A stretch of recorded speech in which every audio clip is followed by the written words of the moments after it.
Hello kids, हम लोग आज शुरू कर रहे हैं कक्षा 12वीं एनसीईआरटी जीव विज्ञान का 12वां चैप्टर जैव प्रौद्योगिकी एवं उसके उपयोग। तो पिछले क्लासेस में जो लाइव मैंने लिए थे उसमें आपने जैव प्रौद्योगिकी पढ़ा, उससे पहले अनुवांशिकी भी पढ़ा, जिसमें आपने पूरी तरह से जैव प्रौद्योगिकी के बारे में समझ लिया है कि किस तरह से हम लोग आधुनिक समय में विशेषकर सूक्ष्म जीवों को और बड़े जीवों को भी, चाहे वो जंतु हो या पादप हो, उनमें हम किस तरह से आनुवंशिक परिवर्तन करते हैं और उनके गुणों में बदलाव लाते हैं और उनको हम लोग अपने लाभ के लिए प्रयोग करते हैं। पहले समय में भी जैव प्रौद्योगिकी था क्लासिकल टाइम पे, लेकिन उस समय के जैव प्रौद्योगिकी में जो भी जीव जंतु हम उपयोग में लाते थे उनके हम प्राकृतिक गुणों का ही उपयोग करते थे, हम उनमें गुणों को परिवर्तित नहीं कराते थे। लेकिन आधुनिक समय में हम लोग उनके गुणों को परिवर्तित करा देते हैं और उसके बाद फिर हम उनका प्रयोग करते हैं। जैसे आपने देखा था कि जो जीवाणु है, ई कोलाई जीवाणु या बैसिलस सबटिलस जीवाणु, इसमें हम इंसुलिन बनाने वाले जीन को भेजते हैं और जीवाणु के द्वारा इंसुलिन बनवाने लगते हैं। तो इस तरह की जो प्रौद्योगिकी है आधुनिक समय में हमने इसको अप्लाई किया है। तो और क्या क्या कहां कहां पर हम जैव प्रौद्योगिकी का उपयोग करते हैं हम यहाँ पर पढ़ने वाले हैं। तुम पिछले अध्याय में जैव प्रौद्योगिकी जिसके बारे में पढ़ चुके हो उसमें मुख्यतः आनुवंशिक रूप से रूपांतरित सूक्ष्म जीवों, कवक, पौधों व जंतुओं का उपयोग करते हुए जैव भैषजिक व जैविक पदार्थों का औद्योगिक स्तर पर उत्पादन किया जाता है। भैषजिक का मतलब होता है दवाइयां, फार्मास्यूटिकल, क्योंकि आज के डेट में जैव प्रौद्योगिकी का सबसे ज्यादा उपयोग दो फील्ड में होता है।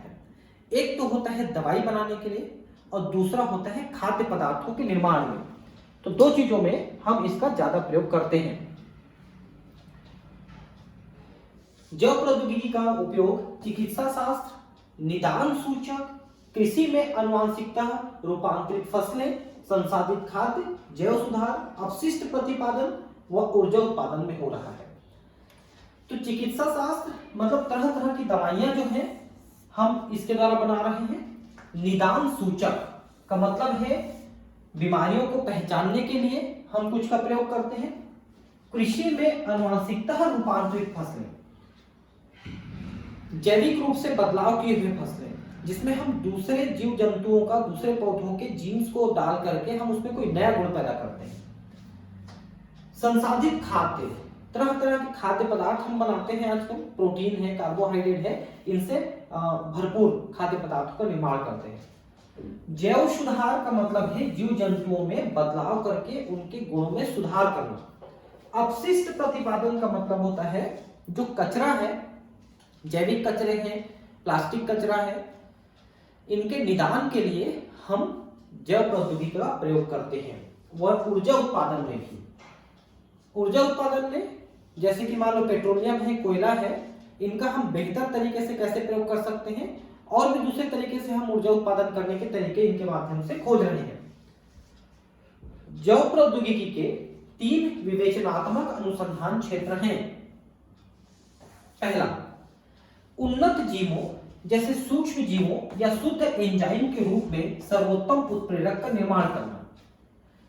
तो एंजाइम का निर्माण करना जिससे हम कई तरह की क्रियाओं को, जो जैविक क्रियाएं हो सकती हैं, उनको हम जीवों के बाहर भी करा सकें और हम कुछ मनवांछित पदार्थ बना सकें। उत्प्रेरक के कार्य हेतु अभियांत्रिकी द्वारा सर्वोत्तम परिस्थितियों का निर्माण करना, क्योंकि उत्प्रेरक एक निश्चित परिस्थिति में ही ज्यादा काम करते हैं, एक निश्चित तापमान पे, निश्चित पीएच पे, तो वो परिस्थितियां उपलब्ध कराना। तीसरा, अनुप्रवाह प्रक्रम यानी डाउन स्ट्रीम प्रोसेस, जिसमें हम किसी भी पदार्थ को जब बनाते हैं तो उनको शुद्धिकरण करना, उनको जो है विपणन करना, मार्केट में भेजना, ये अनुप्रवाह प्रक्रमण है। तकनीक का प्रोटीन, कार्बनिक यौगिकों के शुद्धिकरण में उपयोग करना। क्योंकि जैसे आपने इंसुलिन बनाया तो उसको बैक्टीरिया के मीडियम से, कल्चर मीडियम से निकालना, उसको शुद्ध करना, फिर उसको वाइल में इंजेक्शन में बना करके मार्केट में भेजना, ये डाउन स्ट्रीम प्रोसेस है। तो ये 3 प्रक्रम हम यहाँ पर करते हैं कि किसी जीव से हम एंजाइम का निर्माण करा सकते हैं, परिस्थितियां उत्पन्न कर सकते हैं अच्छा काम के लिए, और डाउन स्ट्रीम प्रोसेस द्वारा उस पदार्थ का निर्माण करा सकते हैं। अब हम पता लगाएंगे कि मनुष्य जैव प्रौद्योगिकी का उपयोग विशेष रूप से स्वास्थ्य व खाद्य उत्पादन के क्षेत्र में जीवन स्तर के सुधार में किस प्रकार से लगा हुआ है। तो कहां कहां पर हम जैव प्रौद्योगिकी का प्रयोग करते हैं, यह समझने की कोशिश करेंगे। तो पहला है कृषि में जैव प्रौद्योगिकी का उपयोग। सबसे ज्यादा उपयोग कृषि में फसलों के सुधार कार्य के लिए किया गया है। जो फसलें हैं उनमें अधिक मात्रा में प्रोटीन है, कार्बोहाइड्रेट है, विटामिन है, वो उत्पन्न कराए गए हैं। साथ में उनकी फसलें ज्यादा ली गई हैं, कम समय में ली गई हैं, कम पानी में ली गई हैं। ऐसे फसलों के और विशेषकर जो कीटों के प्रति प्रतिरोधी हो, जो जीवाणु विषाणु रोगों के प्रति प्रतिरोधी हो, तो ऐसे फसलें निर्माण करने में हम जैव प्रौद्योगिकी का सबसे ज्यादा उपयोग कर रहे हैं। क्योंकि आज के समय में बढ़ती जनसंख्या के लिए खाद्य पदार्थ उपलब्ध कराना एक सबसे बड़ी चुनौतीपूर्ण कार्य है। खाद्य उत्पादन में वृद्धि हेतु हम 3 संभावनाओं के बारे में सोच सकते हैं। पहला, कृषि रसायन आधारित कृषि, कार्बनिक कृषि और आनुवंशिकता निर्मित फसल आधारित कृषि। देखिए, रसायन आधारित कृषि जैसा कि हमने हरित क्रांति के समय से शुरू किया, हम बहुत सारे रासायनिक पदार्थों को, जैसे रासायनिक उर्वरक हैं, रासायनिक कीटनाशक हैं, इनका हमने प्रयोग किया जो बहुत ज्यादा हानिकारक भी है। दूसरा, कार्बनिक कृषि, जिसको हम ऑर्गेनिक कृषि भी कहते हैं। तो इसमें हम क्या करते हैं, ऑर्गेनिक खाद्य पदार्थों का प्रयोग करते हैं, ऑर्गेनिक कीटनाशकों का प्रयोग करते हैं। और तीसरा है आनुवंशिकता निर्मित फसल। तो इसमें हम फसलों के पौधों में ही वो गुण उत्पन्न करते हैं, जीन्स डाल करके, कि उनको इन खाद्य पदार्थ, इन खादों की, इन फर्टिलाइजर्स की आवश्यकता ही कम से कम पड़े और अधिक से अधिक वो प्रतिरोधी हो कीड़े मकोड़ों से और रोगों से। तो हमको जैविक कृषि करते समय भी इन चीजों का ज्यादा उपयोग करने की आवश्यकता नहीं पड़ेगी और हमारे खर्चे कम से कम होते चले जाएंगे। हरित क्रांति द्वारा खाद्य आपूर्ति में तिगुनी वृद्धि में सफलता मिलने के बावजूद मनुष्य की बढ़ती जनसंख्या का पेट भर पाना संभव नहीं है। आपको मालूम होना चाहिए कि आजादी समय हमारे भारत की जनसंख्या 33 करोड़ थी और आज 2020-21 में 22 में आगे चल के ये 135-40 करोड़ हो गई। जो 33 करोड़ थी वो 133 करोड़ से भी ज्यादा हो गई। ये 60-70 सालों में इतनी ज्यादा मात्रा में जनसंख्या बढ़ी है कि इनके लिए खाद्य पदार्थों का उत्पादन करना असंभव सा प्रतीत होता है।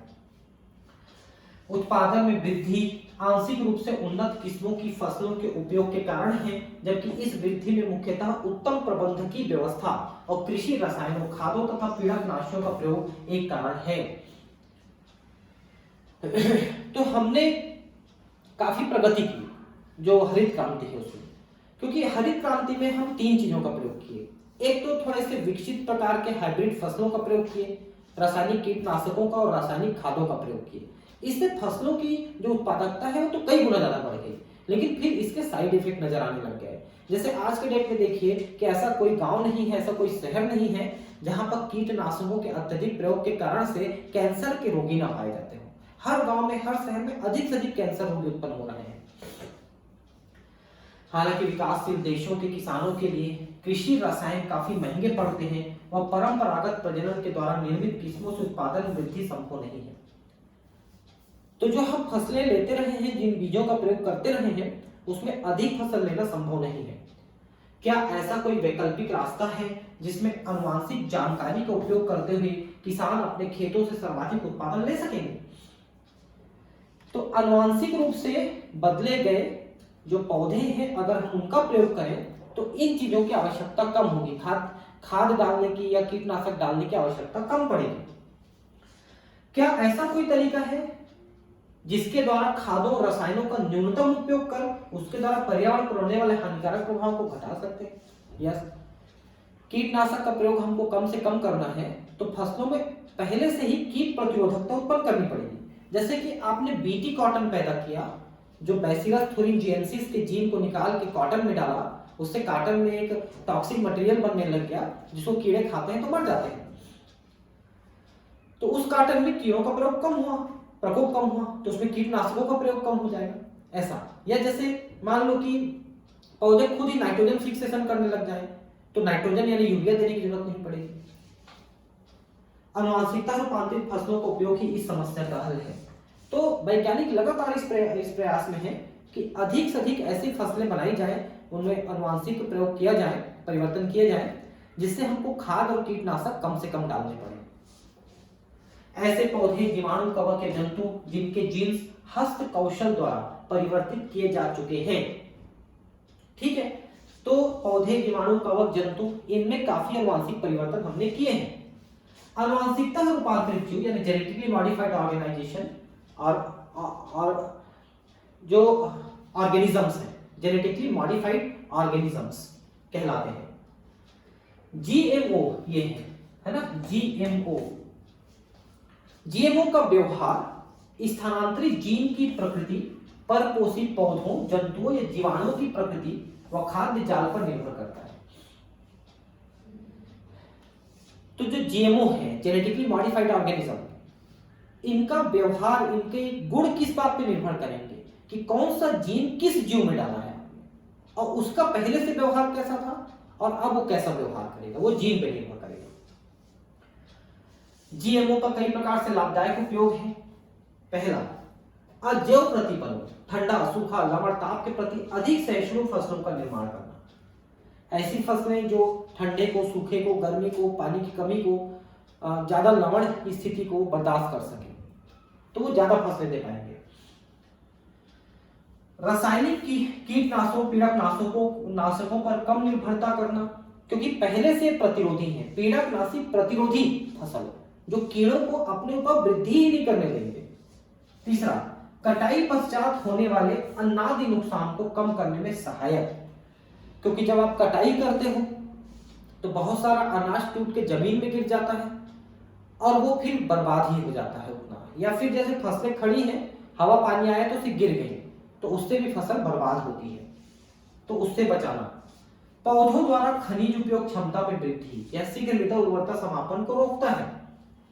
मान लो पौधे में नाइट्रोजन स्थिरीकरण की क्षमता आ जाए तो हमको यूरिया देना ही नहीं पड़ेगा, खुद ही नाइट्रोजन लेके यूज कर लेगा। खाद्य पदार्थों के पोषणिक स्तर में वृद्धि, मतलब जो खाद्य जैसे चावल है, गेहूं है, या जो भी फल सब्जियां हैं, उनमें अगर हम विटामिन, कार्बोहाइड्रेट, प्रोटीन वगैरह की मात्रा को बढ़ा दें तो हमको ज्यादा मात्रा में पोषक पदार्थ उपलब्ध करा पाएंगे। जैसे विटामिन ए समृद्ध धान यानी गोल्डन राइस। गोल्डन राइस मैंने फोटो दिखाया था पिछले क्लासेस में, जिसमें बीटा कैरोटीन डाला गया है। गाजर से जीन निकाल करके चावल में डाला गया, तो गाजर जो बीटा कैरोटीन बनाता था, विटामिन ए, वो अब चावल में बनने लग गया और चावल का रंग गोल्डन कलर का हो गया। हालांकि ये चावल महंगी है, हम गरीब बच्चों को नहीं दे पाते हैं, क्योंकि गरीब बच्चों में ही ज्यादातर विटामिन ए की कमी होती है, रतौंधी हो जाती है, तो उनको ये उपलब्ध कराना ज्यादा डिफिकल्ट है ना। हालांकि देखिए गांव वगैरह में जो गरीब बच्चे होते हैं वो कहीं ना कहीं से फिश वगैरह पकड़ के खाते रहते हैं, तो बहुत ज्यादा ऐसा नहीं होता कि उन्हें विटामिन ए की कमी हो जाती है। ऐसा जैसे मेरे गांव में ही मैं जन्म से लेके बड़े होते तक उन गरीब बच्चों के साथ ही रहा हूं, तो मैंने बहुत रेयर एक आध ही कोई ऐसा देखा है जिसको रतौंधी हुआ हो, नहीं तो नहीं होता है। उपरोक्त उपयोगों के साथ साथ जीएमओ का उपयोग तदनुकूल पौधों के निर्माण में सहायक है, जिनसे वैकल्पिक संसाधनों के रूप में उद्योगों में वसा, ईंधन और भेषजी पदार्थों की आपूर्ति की जाती है। जैसे कि आप बायोडीजल का नाम सुने होंगे। बायोडीजल एक पौधे के फल से बनता है, उसके तेल से बनता है, जिसका नाम है रतनजोत, जेट्रोफा, रतनजोत। ये जो अरंडी का पेड़ होता है वैसे ही होता है, उसी का भाई बंधु है। उसके फल से तेल निकालते हैं, उससे बायोडीजल बनता है। तो ऐसे बहुत सारी फसलें हैं जिससे हम तरह तरह के तेल निकाल सकते हैं। वसा लिखा है ना, ईंधन मैंने अभी बताया, रतनजोत है ना, भेषज मतलब दवाइयां। तो बहुत सारे ऐसे पौधे हैं जिनसे हम दवाइयां लेते हैं, जैसे राउल्फिया सर्पेंटाइना है, सर्पगंधा, जिससे रेसरपीन निकलता है ना। और भी ऐसे बहुत सारे पौधे हैं, हींग है। तो इनमें उन औषधि गुणों को बढ़ाना, जिससे हम ज्यादा से ज्यादा औषधि उससे कम पौधे से प्राप्त कर सकें। कृषि में जैव प्रौद्योगिकी के उपयोग में जिनके बारे में तुम विस्तृत रूप से अध्ययन करोगे, वह पीड़क प्रतिरोधी फसलों का निर्माण है। भारत में या ऐसे ही जो दूसरे देश हैं, उनमें कीड़ों के द्वारा और बीमारियों के द्वारा कुल फसल का 30 से 40% फसल नष्ट हो जाती है, जिससे बचाने के लिए हम कीटनाशकों का प्रयोग करते हैं। लेकिन एक दूसरा पक्ष मैं आपको बताऊं कि जैसे मान लो हम 1000 करोड़ की फसल को बचाना चाहते हैं कीड़ों से, तो पूरे भारत में उसको बचाने के लिए जो कीटनाशक प्रयोग किए जाते हैं उनकी कीमत 1 लाख करोड़ हो जाती है। मतलब 1 रुपए की फसल को बचाने के लिए 100 रुपए के कीटनाशक प्रयोग हो रहे हैं। ये रेशियो देखा गया भारत जैसे देशों में। ये भी एक वो है। तो इसलिए अगर पहले से इंसेक्ट प्रतिरोधी हमारे पास फसल आ जाए तो हमको उसमें कीटनाशी का प्रयोग नहीं करना पड़ेगा। जैसे बीटी, देखिए बैसिलस थुरिंजिएंसिस, ये एक जीवाणु का नाम है। इस जीवाणु की विशेषता मैंने पहले ही बताई है कि ये एक टॉक्सिन का उत्पादन करता है, एक विषैले पदार्थ का, जिसको अपन कहते हैं क्राई प्रोटीन। क्राई प्रोटीन वो अगर कोई कीड़ा खा लेता है तो उस कीड़े का आहार नाल ब्लॉक हो जाता है, फट जाता है, जिससे वो कीड़ा मर जाता है। तो इसका प्रयोग दो तरह से करते हैं। एक तो इस जीवाणु के स्पोर्स लाते हैं और उसको खेतों में छिड़क देते हैं, तो जीवाणु उस खेत में विकसित हो जाते हैं और वो विषैले पदार्थ उत्पन्न करते हैं जिससे कीड़े मरने लगते हैं। ये पहला प्रयोग है। दूसरा प्रयोग है कि हम इस जीवाणु के जीन को निकाल के ही फसल में डाल दें, तो फसल ही उस जहर को बनाने लगेगी और कीड़े मर जाएंगे खा के। ये काम किया गया था कॉटन में सबसे पहले, इसलिए उसका नाम बीटी कॉटन लिखा गया। बैसिलस थुरिंजिएंसिस इस बैक्टीरिया के जीन को निकाल करके, जो क्राई प्रोटीन बनाता है उस जीन को निकाल करके कॉटन के पौधे में डाला गया और कॉटन में वो क्राई प्रोटीन बनने लग गया, जिसको बॉल वर्म करके जो कीड़ा है वो खाता है तो मर जाता है। और कॉटन की फसल को सबसे ज्यादा नुकसान बॉल वर्म करता है, जो उसके पूरे कॉटन को ही खा जाता है। तो उसको बचाने के लिए ये प्रयोग किया गया। तो देखिए क्या लिखा है। बीटी एक प्रकार का जीव विष है जो एक जीवाणु बैसिलस थुरिंजिएंसिस बीटी से निर्मित होता है। बीटी जीव विष जीन जीवाणु से क्लोनीकृत होकर पौधों में अभिव्यक्त होकर कीटों के प्रति प्रतिरोधकता पैदा करता है, जिसे कीटनाशकों के उपयोग की आवश्यकता नहीं रहती। समझे इस बात को? पौधों में डाले गए हैं उस जीन को। इस तरह से जैव पीड़क नाशकों का निर्माण होता है। उदाहरण बीटी कपास, बीटी मक्का, धान, टमाटर, आलू, सोयाबीन इत्यादि। इनमें भी इसी तरह के जीनों का प्रयोग किया गया है। इन फसलों में भी कॉटन के अलावा बैगन भी है जिसमें इसको प्रयोग किया गया है। उसके अलावा मक्का है, धान है, टमाटर, आलू, सोयाबीन। लेकिन भारत की सरकार जो है काफी समय तक इसमें बैन लगा के रखी थी, क्योंकि ये मानव में और दूसरे जंतुओं में भी नुकसान करने लग गया और करता है। लेकिन बाद में पता नहीं क्यों गवर्नमेंट ने इसको परमिट कर दिया, नहीं तो बीटी कॉटन को परमिशन नहीं मिलनी थी।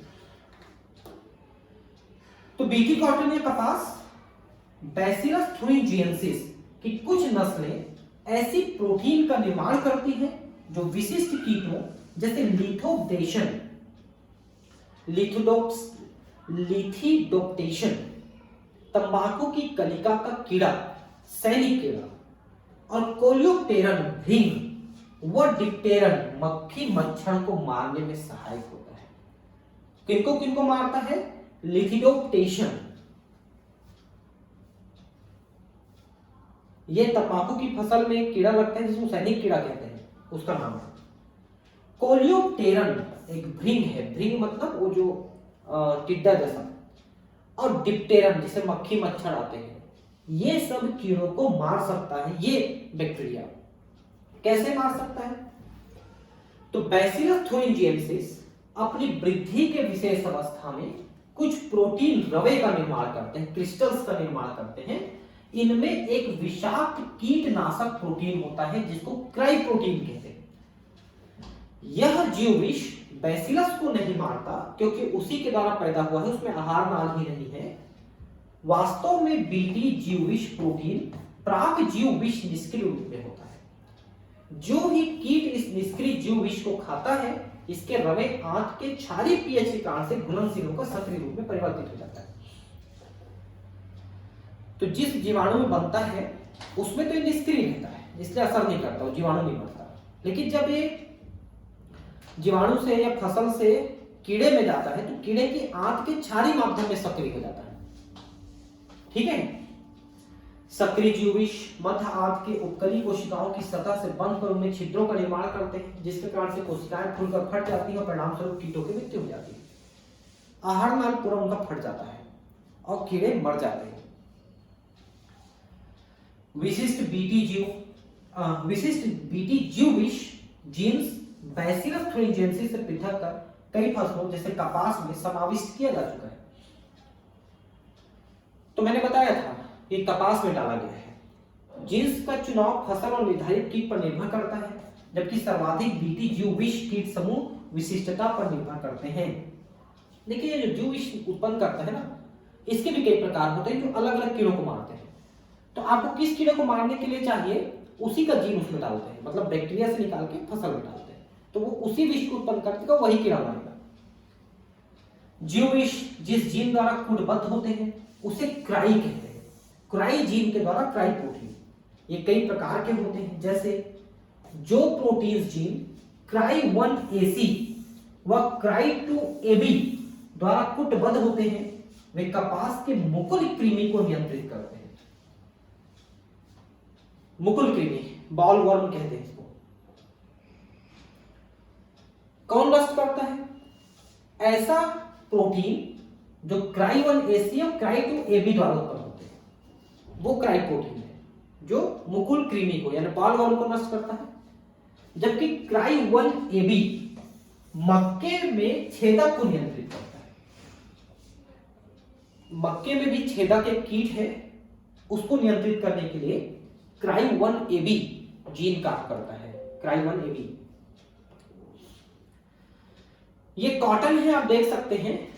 कॉटन बॉल जो है इस तरह से बनता है जिसमें कॉटन रहता है, लेकिन वो जो बॉल वर्म है वो इसको खा जाता है तो ऐसा हो जाता है, तो आपको कॉटन मिलेगा ही नहीं।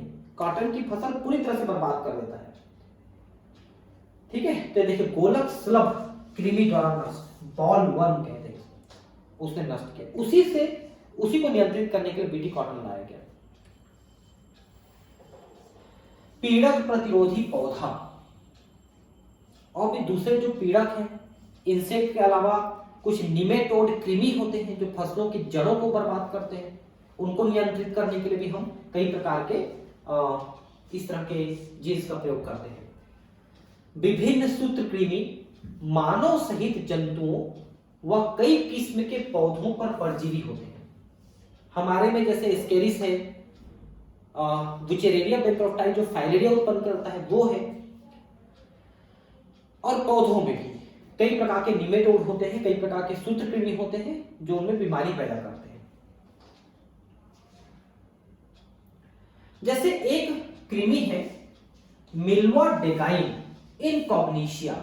मिल्वा डेगाइन इनकॉग्निशिया तंबाकू की पौधे की जड़ों को संक्रमित कर उसकी पैदावार को काफी कम कर देता है। ये देखिए, ये जो कृमि है तंबाकू की जड़ को असर करता है। उपरोक्त संक्रमण को रोकने हेतु एक नवीन योजना को स्वीकार किया गया है जो आरएनए अंतःक्षेप की प्रक्रिया पर आधारित है। क्या आधारित है? एक्चुअली किसी भी कृमि को, जीवाणु को, विषाणु को वृद्धि करने के लिए उस पौधे की कोशिका में या जंतु की कोशिका में कुछ विशेष प्रोटीन की आवश्यकता होती है, जिनको हम गद्दार प्रोटीन कह सकते हैं। हमारी कोशिका में ही बनता है और कीटाणु विषाणु की सहायता करता है। तो उन प्रोटीन को बनाने वाला जो एमआरएनए है, जो डीएनए से बन के आया है, उस एमआरएनए को हम ब्लॉक कर देंगे तो प्रोटीन नहीं बनेगा, और प्रोटीन नहीं बनेगा तो जीवाणु विषाणु फिर भी वृद्धि नहीं कर पाएगा। उसी को हम कह रहे हैं आरएनए अंतःक्षेप। सभी सशीम केंद्र की जीनों में कोशिकीय सुरक्षा की एक विधि है। इस विधि में विशिष्ट दूत आरएनए पूरक द्विसूत्रीय आरएनए से वर्धित होने के पश्चात निष्क्रिय हो जाता है, जिसके फलस्वरूप दूत आरएनए के स्थानांतरण यानी ट्रांसलेशन को रोकता है। इस द्विसूत्रीय आरएनए का स्रोत संक्रमण करने वाले विषाणु पाए जाने वाले पूरक आरएनए जीनों या परांतरिक ट्रांसपोजोन के प्रतिकृत के उपरांत बनने वाले मध्यवर्ती आरएनए हैं। जैसे विषाणु प्रवेश किया तो विषाणु का डीएनए आरएनए बनाएगा, या आरएनए से डीएनए फिर डीएनए से आरएनए बनेगा, उसको या गद्दार प्रोटीन बनाने वाले आरएनए को कुल मिला के किसी भी आरएनए को जो उनकी वृद्धि को सपोर्ट कर रहा है उस आरएनए को ब्लॉक करेंगे। तो कैसे ब्लॉक करेंगे? तो आरएनए सिंगल स्ट्रैंडेड होता है तो काम करता है ज्यादातर एमआरएनए, लेकिन हम अगर ऐसे ही इसका पूरा स्ट्रैंड डाल करके इसको डबल स्ट्रैंडेड कर दें तो अब ये काम नहीं कर पाएगा और प्रोटीन नहीं बना पाएगा, जिससे उस प्रोटीन की कमी से जीवाणु विषाणु कृमि उसमें वृद्धि नहीं कर पाएंगे। एग्रोबैक्टीरियम संवाहकों का उपयोग कर सूत्रकृमि विशिष्ट जीनों को परपोषी पौधों में प्रवेश कराया जा चुका है। डीएनए का प्रवेश इस प्रकार कराया जाता है कि परपोषी कोशिकाओं में अर्थ सेल्स व प्रतिअर्थ एंटी सेल्स आरएनए का निर्माण करता है। ठीक है, दोनों आरएनए एक दूसरे के पूरक होते हैं जो द्विसूत्रीय आरएनए का निर्माण करते हैं, जिससे आरएनए अंतरक्षेप प्रारंभ होता है। इस कारण से सूत्रकृमि के विशिष्ट दूत आरएनए निष्क्रिय हो जाते हैं। तो जो आरएनए सूत्रकृमि को वृद्धि कराने में मदद कर रहा है, उसके पूरक आरएनए बनाने के लिए हम एक डीएनए भेजते हैं। समझ रहे हैं? जैसे ये डीएनए भेजा, इस डीएनए से ये आरएनए बना, और ये आरएनए उस आरएनए के साथ जाके जुड़ जाएगा, डबल स्ट्रैंड बना लेगा, जो आरएनए सूत्रकृमि को विकसित कराने में मदद कर रहा है। तो इसके सिंगल स्ट्रैंड को हमने एक और भेज करके ब्लॉक कर दिया, और इसको बनाने वाले जीन को हम उस कोशिका के अंदर भेजे हुए हैं, डीएनए को भेजे हुए हैं एग्रोबैक्टीरियम के प्रयोग द्वारा। इसके फलस्वरूप परजीवी परपोषी में विशिष्ट अंतरक्षेपी आरएनए की उपस्थिति से परजीवी जीवित नहीं रह पाता। इस प्रकार परजीवी पौधे अपनी सुरक्षा परजीवी से कर पाते हैं। ठीक है, मतलब यह है कि जो भी परजीवी वृद्धि करना चाहता है, वो अपना आरएनए जो बना रहा है, एमआरएनए प्रोटीन बनाने के लिए, उस एमआरएनए को हम ब्लॉक कर रहे हैं विशेषकर, और उसके कारण से फिर वो वृद्धि नहीं कर पाएगा, क्योंकि प्रोटीन नहीं बन पाएगा।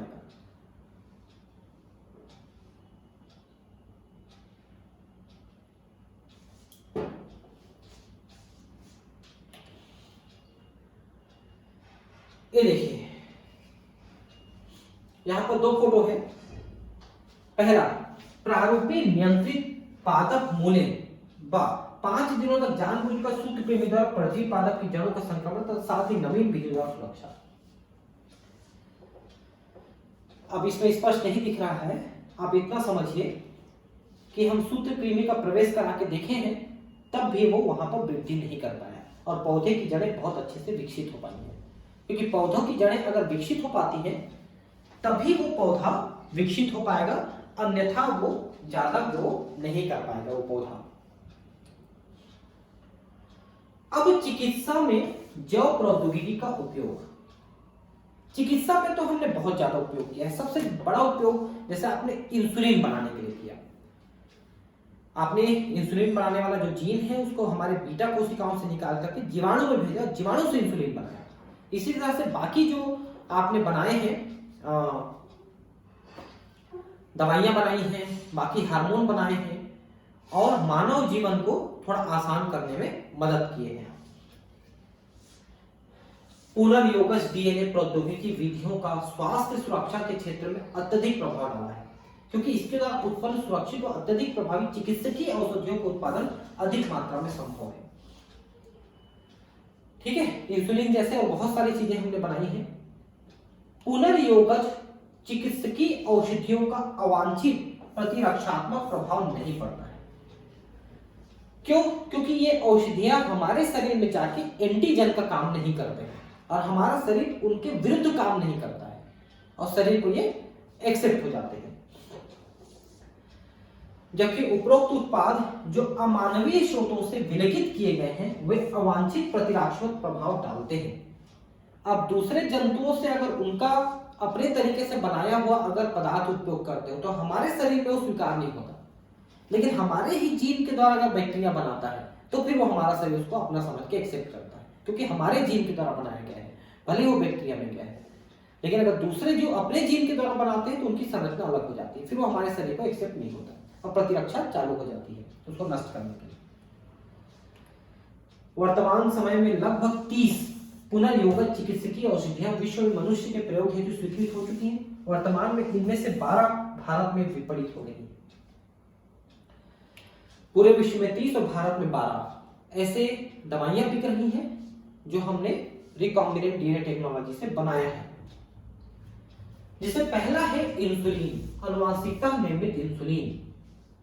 ठीक है, अब देखिए इंसुलिन के बारे में आप समझिए।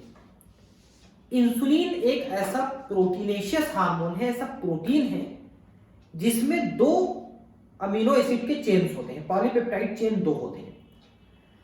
एक ए होता है जिसमें 21 अमीनो अम्ल जुड़े होते हैं, दूसरा बी होता है जिसमें 30 अमीनो अम्ल जुड़े होते हैं, तो टोटल 51 हो जाते हैं।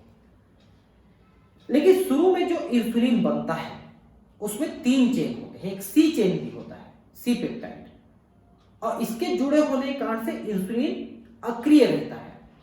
और जब इस सी वाले को हटा देते हैं तो इंसुलिन सक्रिय हो जाता है। ये देखिए, प्राक इंसुलिन है यानी प्रो इंसुलिन, जिसमें ये सी वाला पार्ट जुड़ा हुआ है। इस सी वाले पार्ट को हम हटाएंगे तो सॉरी, ये सी वाला पार्ट ये भी जुड़ा हुआ है, इसको जब हम हटाएंगे तभी ए और बी जुड़ेंगे और इंसुलिन पूरी तरह से बन पाएगा। वयस्कों में होने वाले मधुमेह का नियंत्रण निश्चित समय अंतराल पर इंसुलिन लेने से ही संभव है। ये तो मेडिकल साइंस कहता है, आधुनिक वाला एलोपैथी, कि केवल इंसुलिन से ही आप डायबिटीज को नियंत्रित कर सकते हो, जबकि आयुर्वेद, होम्योपैथी, योग विधि ये आपको प्राकृतिक तौर पे इंसुलिन शरीर में ही पैदा करना सिखाते हैं और डायबिटीज से लड़ने में मदद करते हैं। मानव इंसुलिन पर्याप्त उपलब्ध न होने पर मधुमेह रोगी क्या करेंगे? फिर वो इंसुलिन कहां से लेंगे? उस पर विचार करके हम इस बात को स्वीकार करेंगे कि हमें अन्य जानवरों से इंसुलिन वियुक्त कर उपयोग में लाना होगा। तो दूसरे जानवरों को अगर इंसुलिन आप लेते हो तो उनकी इंसुलिन की संरचना अलग होती है, इसलिए सही ढंग से तो कार्य भी नहीं कर पाएगा और हमारे शरीर में साइड इफेक्ट पैदा करेगा और हमारा शरीर उनके प्रति प्रतिरोधकता उत्पन्न करेगी। क्या अन्य जंतुओं से वियुक्त इंसुलिन मानव शरीर में भी प्रभावी है और उसका मानव शरीर के प्रतिरक्षा रूपियों पर कोई हानिकारक प्रभाव तो नहीं पड़ रहा है? बिल्कुल पड़ेगा। तुम कल्पना कर करो कि यदि कोई जीवाणु मानव इंसुलिन ही बना सका तो निश्चित ही पूरी प्रक्रिया सरल हो जाएगी। और वही हम करते हैं, इंसुलिन पैदा करने वाले जीन को बीटा कोशिका से निकाल करके जीवाणु में भेजते हैं। तुम आसानी से ऐसे जीवाणु को अधिक मात्रा में विकसित कर जितना चाहे अपनी आवश्यकता के अनुसार इंसुलिन बना सकते हो। सोचो, क्या इंसुलिन मधुमेही रोगों को मुख से दिया जा सकता है कि नहीं? क्यों नहीं दिया जा सकता? क्योंकि इंसुलिन अपने आप में एक प्रोटीन है और वो उसी रूप में रक्त में पहुंचेगा तभी असर करेगा। और अगर आप उसको खा लेते हैं तो हमारा पाचन तंत्र प्रोटीन को तोड़ देता है, जिसके कारण से प्रोटीन नहीं रह जाता है, अमीनो अम्ल में टूट जाएगा और असर नहीं करेगा। इसलिए इंसुलिन को खा नहीं सकते हैं। ये अलग बात है कि आजकल कुछ साल्ट के रूप में, जिंक सल्फेट वगैरह के साल्ट के रूप में इनको बनाया जा रहा है इंसुलिन को, जो मुख द्वारा दिया जा सके, लेकिन अभी वो उतना प्रभावी नहीं बन पाया है। मधुमेह रोगियों द्वारा उपयोग में लाया जाने वाला इंसुलिन जानवरों व सुअरों को मारकर उनके अग्नाशय से निकाला जाता था। तो शुरू में जिन लोगों ने इस पे प्रयोग शुरू किया था, आज से करीब 50-60 साल पहले, तो लोग क्या करते थे, कसाई खाना जाते थे और कसाई खाना में जो जानवर मारे जाते थे उनके अग्नाशय से, पैंक्रियास से इंसुलिन को इंजेक्शन से खींच के लाते थे और उसको फिर मानव शरीर में डाल करके देखते थे। तो उससे थोड़ा बहुत तो शुगर कंट्रोल में होता था, उतना सही तो नहीं काम करता था, लेकिन उसके साइड इफेक्ट बहुत देखे गए, क्योंकि हमारा शरीर उसको अपना नहीं मान करके उसके विरुद्ध एंटीबॉडी बनाने लगता है और उसको नष्ट करने लगता है। जानवरों द्वारा प्राप्त इंसुलिन से कुछ रोगियों में प्रत्युर्जा, एलर्जी या बाह्य प्रोटीन के प्रति दूसरे तरह की प्रतिक्रिया होने लगती थी। ये साइड इफेक्ट्स है। इंसुलिन 2 छोटी पॉलीपेप्टाइड श्रृंखलाओं का बना होता है, श्रृंखला ए व श्रृंखला बी, जिसमें 21 और 30 अमीनो एसिड होते हैं, जो आपस में डाइसल्फाइड बंध द्वारा जुड़ी होती है। दोनों चेन डाइसल्फाइड बंध होते हैं। यहाँ पर आप देख सकते हैं सल्फर सल्फर यानी डाइसल्फाइड बंध यहाँ पर है, जिसके द्वारा दोनों जुड़े हुए हैं।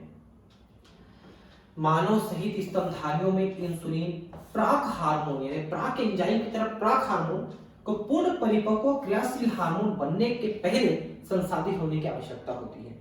तो मैंने बताया था कि प्राक इंसुलिन में जो सी वाला जो पॉलीपेप्टाइड चेन है ये जुड़ा होता है, जिससे वो काम नहीं कर पाता है, वो सक्रिय नहीं रहता, उसको प्राक हार्मोन कहते हैं,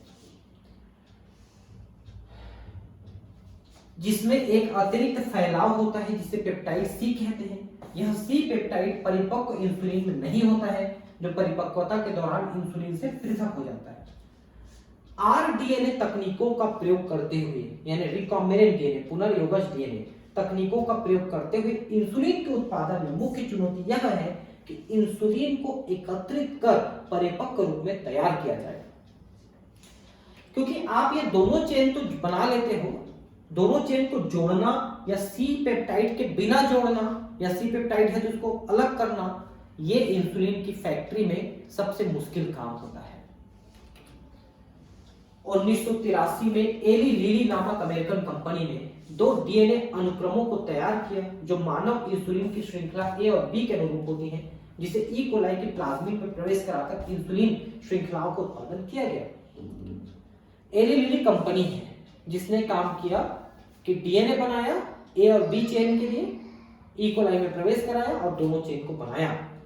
इन अलग अलग निर्मित श्रृंखलाओं ए और बी को निकालकर डाइसल्फाइड बंध बनाकर आपस में संयोजित कर मानव इंसुलिन का निर्माण किया गया। यही सबसे कठिन कार्य था, दोनों चेन को जोड़ना।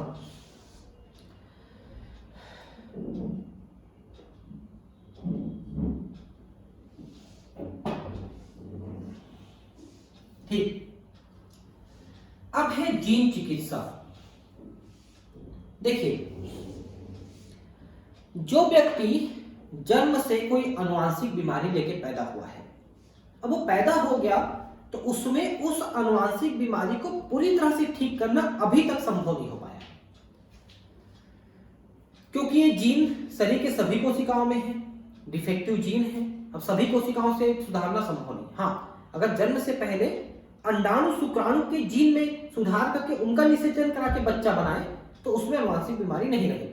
लेकिन आनुवंशिक बीमारी लेके पैदा हो चुका बच्चा, जिसमें अरबों खरबों की संख्या में कोशिकाएं हैं, उनमें हर कोशिका के जीन को सुधारना संभव नहीं है। लेकिन कुछ इसमें सफलता हमको मिली है इन तरह की बीमारियों को ठीक करने में। हम उसका एग्जाम्पल हम एक लड़की के में दे चुके हैं वैसे आनुवंशिक के चैप्टर में, फिर भी हम यहाँ पर उसको पढ़ेंगे। यदि एक व्यक्ति आनुवंशिक रोग के साथ पैदा हुआ है तो क्या इस रोग के उपचार हेतु कोई चिकित्सा व्यवस्था है? कुछ है, संभव पूरी तरह से तो नहीं है लेकिन है। जीन चिकित्सा ऐसा ही एक प्रयास है। जीन चिकित्सा में उन विधियों का सहयोग लेते हैं जिनके द्वारा किसी बच्चे या भ्रूण में चिन्हित किए गए जीन दोषों का सुधार किया जाता है। किस तरह से करेंगे जीन दोषों का सुधार, हम देखेंगे। उसमें रोग के उपचार हेतु जीनों को व्यक्ति की कोशिकाओं या ऊतकों में प्रवेश किया जाता है। तो जो जीन कार्य नहीं कर रहा है, क्रियाशील जीन नहीं है, तो कुछ क्रियाशील जीन को उनकी कोशिकाओं में हम भेजते हैं, जिससे उसकी बीमारी में कुछ राहत मिलती है। आनुवंशिक दोष वाली कोशिकाओं के उपचार हेतु सामान्य जीन को व्यक्ति या भ्रूण में स्थानांतरित करते हैं, जो निष्क्रिय जीन की क्षतिपूर्ति कर उसके कार्य को संपन्न करते हैं। कैसे करते हैं ये काम, देखिए। इस पे एक एग्जांपल है बहुत बढ़िया। 1990 में एक 4 वर्षीय लड़की में ये प्रयास किया गया। देखिए, हमारे शरीर में जो लिम्फोसाइट नामक श्वेत रक्त कण है वो एक एंजाइम का निर्माण करता है। उस एंजाइम का नाम है एडिनोसिन डीएमिनेज। इस एंजाइम का निर्माण हमारी श्वेत रक्त कणिकाएं करती हैं और इस एंजाइम की सहायता से हमारे शरीर में रोग प्रतिरोधकता उत्पन्न होती है। अगर ये एंजाइम नहीं बनेगी तो हमारे शरीर में रोग प्रतिरोधकता उत्पन्न नहीं हो पाएगी और रोगों से हम नहीं लड़ पाएंगे। तो ये लड़की इसी रोग से पीड़ित थी कि इसमें ये एडिनोसाइन डीएमिनेज एंजाइम नहीं बन पा रही थी और इस लड़की में रोग प्रतिरोधकता नहीं थी, वो जल्दी जल्दी बीमार पड़ती थी। तो क्या किए, इस एंजाइम को बनाने वाला जीन उसके में काम नहीं कर रहा था, उनके श्वेत रक्त कणिकाओं में। तो कुछ श्वेत रक्त कणिकाओं को निकाल करके उसमें ये जीन को डाला गया, सक्रिय रूप जीन को डाला गया। उन श्वेत रक्त कणिकाओं की वृद्धि कराई गई, संख्या बढ़ाई गई और उनको उसके शरीर में प्रवेश कराया गया। तो उसके शरीर में एंजाइम बनने लग गए और रोग प्रतिरोधकता उत्पन्न हो रही थी। लेकिन अब 2 समस्या है। एक की श्वेत रक्त कणिकाएं शरीर में विभाजन नहीं करती, तो जो श्वेत रक्त कणिकाएं उसके शरीर में भेजे हैं वो कुछ दिनों बाद नष्ट हो जाते हैं। इसलिए लगातार आपको ऐसे श्वेत रक्त कणिकाएं बना के उसके शरीर में जीवन भर डालते रहना पड़ेगा। मतलब राहत तो है लेकिन पूरी तरह से वो बीमारी से मुक्त नहीं हो पाई, ऐसा समझिए। तो पढ़ते हैं क्या लिखा है। 1990 में 4 वर्षीय लड़की में एडिनोसिन डीएमिनेज की कमी को दूर करने के लिए किया गया था। यह एंजाइम प्रतिरक्षा तंत्र के कार्य के लिए अति आवश्यक होता है। उपरोक्त समस्या को एंजाइम एडिनोसिन डीएमिनेज के लिए जिम्मेदार है, जो इसके लोप होने का कारण होता है। कुछ बच्चों में एडीए की कमी का उपचार अस्थि मज्जा के प्रत्यारोपण से होता है। कुछ बच्चों में बोन मेरो ट्रांसप्लांट करते हैं, दूसरे के बोन मेरो को लेकर बच्चे में डालते हैं। लेकिन दूसरे के कोई भी अंग को लेते हो कॉर्निया को छोड़ के, तो वो शरीर को स्वीकार नहीं होता, क्योंकि दूसरे के टिश्यू है, उसको हमारा शरीर स्वीकार नहीं करता और उसके लिए ही एंटीबॉडी बनाने लगता है। तो ये दूसरा प्रॉब्लम चालू हो जाएगा यहाँ पर। जबकि दूसरे प्रक्रिया में हम एंजाइम प्रतिस्थापन चिकित्सा द्वारा उपचार करते हैं। इसमें सुई के द्वारा रोगी को सक्रिय एडीए दिया जाता है। अगर हम यही एडीए दे देते हैं तो भी उसमें उपचार हो जाता है। उपरोक्त दोनों विधियों में कमी है कि ये पूर्णतः रोगनाशक नहीं है। अगर हम बाहर से केवल एंजाइम को देते हैं तो भी एंजाइम लेना पड़ेगा कंटिन्यू, है ना।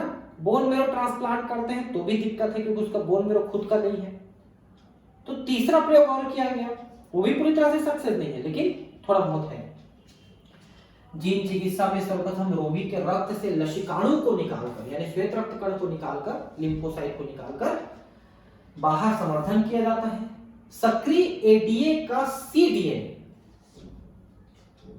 पश्च विषाणु संवाहक का प्रयोग कर, मतलब आर विषाणु, आरएनए विषाणु का, रेट्रोवायरस का प्रयोग कर हम उसके कोशिका में, लिम्फोसाइट में जीन को डालते हैं। तो सक्रिय एडीए का डीएनए लसिकाणु में प्रवेश कराकर अंत में रोगी के शरीर में वापस कर दिया जाता है। तो उसी से डब्ल्यूबीसी निकाले, उसमें जीन डाले, वापस डाल दिए डब्ल्यूबीसी को, तो अब वो एंजाइम बनाने लग गया। ये कोशिकाएं मृतप्राय होती हैं, इसलिए आनुवंशिक निर्मित लसिकाणुओं को समय समय पर रोगी के शरीर से अलग करने की आवश्यकता होती है। अरे भाई, उनकी निश्चित लाइफ टाइम होती है, कुछ घंटे से लेकर कुछ दिन तक, उतने में नष्ट हो जाएंगे, तो फिर आपको नया देना पड़ेगा। यदि मज्जा कोशिकाओं से विलिखित अच्छे जीनों को प्रारंभिक भ्रूणीय अवस्था की कोशिकाओं से उत्पादित डीएनए में प्रवेश करा दिया जाए तो यह एक स्थायी उपचार हो सकता है। मतलब अंडाणु शुक्राणु जो माँ बाप का है, उनमें हम जीन को डाल दें और उससे बच्चा बने, तो उस बच्चे में जन्म से ही फिर ये एंजाइम बनाने की क्षमता आ जाएगी। जैसा मैं हमेशा आपको बताता हूँ, बोलता हूँ कि अगर आप बढ़िया शरीर लेके पैदा हुए हो, कोई आनुवंशिक प्रॉब्लम नहीं है, तो ये आपके पिछले जन्मों के पुण्य कर्म है और साथ में आपके माँ बाप के पुण्य कर्म है, जिससे आप स्वस्थ पैदा हुए हो। नहीं तो डिफेक्टिव बच्चे को आप देखना, आपके घर में, आपके आसपास में हो सकते हैं कोई डिफेक्टिव बच्चा हो, उसको देखना कितना दुखदायी जीवन होता है उसका, और उससे ज्यादा दुखदायी उनके माँ बाप का जीवन होता है। तो अगर आप स्वस्थ शरीर लेके पैदा हुए हो तो ये आपके लिए बहुत बड़ा प्लस पॉइंट है। ठीक है, आगे की चीजें हम नेक्स्ट क्लास में पढ़ेंगे। Thank you.